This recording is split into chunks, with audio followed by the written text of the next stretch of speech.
I want to talk about time frames. Now, time frames, guys, are so important. Now, first things first that I'm going to teach you guys about time frames is that no matter what, you always keep a daily chart up, okay? No matter what you do, you always keep a daily chart up and rocking and rolling. Sound good? Cool. Now, other than that, you are going to always be having a minute chart that you are going to bounce around it. So you have, again, the daily chart all set right here, and then you are going to have a minute chart that you guys are going to be looking at. This is how you guys are going to want to read it, okay? The daily chart is going to give us that big overview every single day, show us what the stock's DNA is, show us the previous spike, show us that it's been fading and falling over the last few months, over the last few years, whatever it may be. And now we always want to have the most detail possible while being able to see the start of pre-market to where we are currently at, okay? So this is what I mean by that. I want to have the most detail possible by being able to see the start of pre-market to where we're at right now. So pre-market is all the way back at around 4 a.m., okay? Now, 4 a.m., I can see to where we're at this moment. Now, this is great. Now, why is this great? Because I can see every little upper shadow. I can see every little pullback. I can see where support's at. I can see where resistance is at. I can see where we can go ahead and make money. Now, let's again break this on down in a different manner. Let's say I was farther away. Let's say I was in a 15-minute time frame. In a 15-minute time frame, yes, I can see more of the,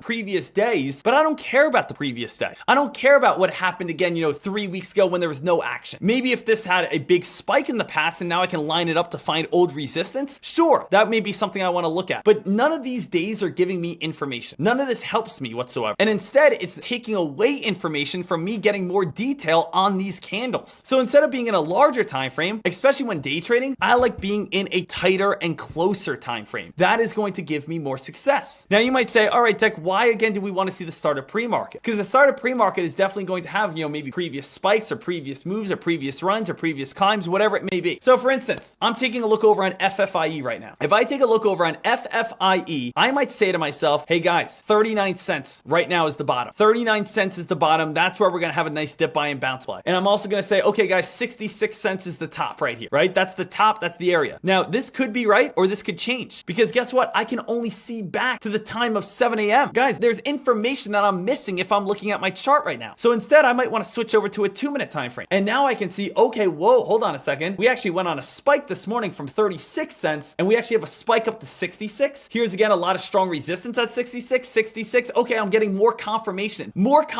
at 66 cents. I could see we started at the day at 36 cents. It's actually not at 38 cents. So we can actually see that we could get bounce plays more towards this blue line. So if I'm again too close, guess what? I'm missing out on information. If I'm too far away, well, now again, I'm basically seeing information that doesn't matter to me and I'm missing out on more detailed information. So guess what? Is there a perfect time frame? The answer is no. There's no perfect time frame. The perfect time frame is you going to be adjusting to get different ideas for you to be able to recognize where support and where resistance is at. So I always have a daily chart open, as I stated, to say to myself, okay, what has the stock done in the past? What is the stock going to maybe do in the future? It gives me an idea of how active the stock usually is. Then on top of that, guys, I like to see the start of the day, which is the start of pre-market, the start of it spiking to where it's currently at. Now, on top of that, if I go too big, guess what? I'm seeing information I don't need. If there is a previous hot day, it is great to check out the previous hot day to see where old spiking highs were. Like this, guys. Hey, the old spiking high from yesterday was at 36 cents. 36 cents is also where we bounced off of today when we opened up in pre-market. Old resistance holds up as new support. Yep, this would be a great bounce play. So on a normal chart, I always have a daily chart open. I always have a minute chart open, the 1 or 2 minute at the start of the day to get the most detail. But do I again bounce around sometimes and say, okay, where was the yesterday old high? 5 minute right here, bouncing at 36 cents. We also bounced at 36. That's going to be solid. Okay, Deck, 36 cents. Put my line in. Okay, let's get more detail and let's read more into this. So you got to be able to bounce around here and there, but it's about being able to get valuable information and not being too close. Some people say, oh, Deck, what if I'm just in a 1 minute time frame all day? Well, 1 minute time frame all day is going to be very bad. Let's take a look at FFIE, for example, right? FFIE, let's go back to yesterday. Let's say it's the time of 2:30 in the afternoon and it's FFIE right here. So it's FFIE 2:30 in the afternoon right here. Okay. 2:30 right here. This is all the information I'm seeing. I think that that's the high right here. I think this is the low. So guess what? I put my support line right here. I put top resistance right here and that's incorrect because I'm too close to this. If I scroll back, oh wow, that was the high. And what? That's not the low. Oh wow, it actually opened up way down here. So you got to take a step back. The easiest way for us to be able to understand this is pick up your phone right now, right? Pick up your phone right now, go to your text messages and try to read a text message this close to your face. Can you read a text message this close to your face? The answer is no. At the same time, go ahead and put your phone down and go all the way across the room. and say to yourself,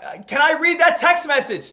No, you can't read the text message. It's too far away. So the thing is, what you guys got to do is sometimes when you're in a 1 minute time frame, especially around lunchtime, you're too close. You're reading too close to it. But sometimes again, if you're just in a 30-minute time frame, things are too far away. You don't have enough detail. So I always like to start in a 1 minute time frame. Then I usually go to a 2 minute time frame. And as the day progresses, I take a step back. Does that make sense? Now, something I do want you guys to realize though, is the larger the time frame, the better the pattern is going to work. So you guys might realize whenever you have an upper shadow, let's say on a daily chart, it usually always leads to reversals and fading and falling in the future. Sometimes when you have an upper shadow though on a 1 minute chart, it's not going to be as accurate. Yes, you can see upper shadow, fade and fall, upper shadow, fade and fall, upper shadow, fade and fall, upper shadow, fade and fall. That's all great stuff, right? Take a look over on AWIN. Let's see what we have here. Upper shadow right here, fade and fall. So it is working right here. But the larger the time frame, the better it's going to be. You can see 1 minute it worked, 2 minute right here, it's starting to work. You can go right here, 3 minute, there's the upper shadow. Cool. You can confirm with it. 5 minute, there's a big upper shadow. So you can see like all the candles lined up and it's all good to go. Sometimes again, when you jump in a little too early on the 1 minute time frame, it may not again be as helpful as you want it to be. But when you see these big long upper shadows and you can confirm in a 2 or 3 minute or 5 minute chart, hey, that is going to allow you to now be a lot more successful with your shorts. So when you have a 1 minute time frame and you have, let's say, a bull flag pattern, not as many people may be seeing it. But when you're in a 10 minute time frame or a 60 minute time frame or a daily time frame or a weekly time frame, you have a better chance of success. The larger the time frame, the more eyes that are going to be able to see that time frame and the better chance of someone else seeing the same pattern that you see. The issue is when again traders in a 1 minute and try to make every single pattern off of 1 minute. So there is going to be pros, there is going to be cons, but you got to find that balance of what works for you. Okay, I always have a daily chart up no matter what though. That is going to be very important. So awesome job, awesome work, great job for everyone here.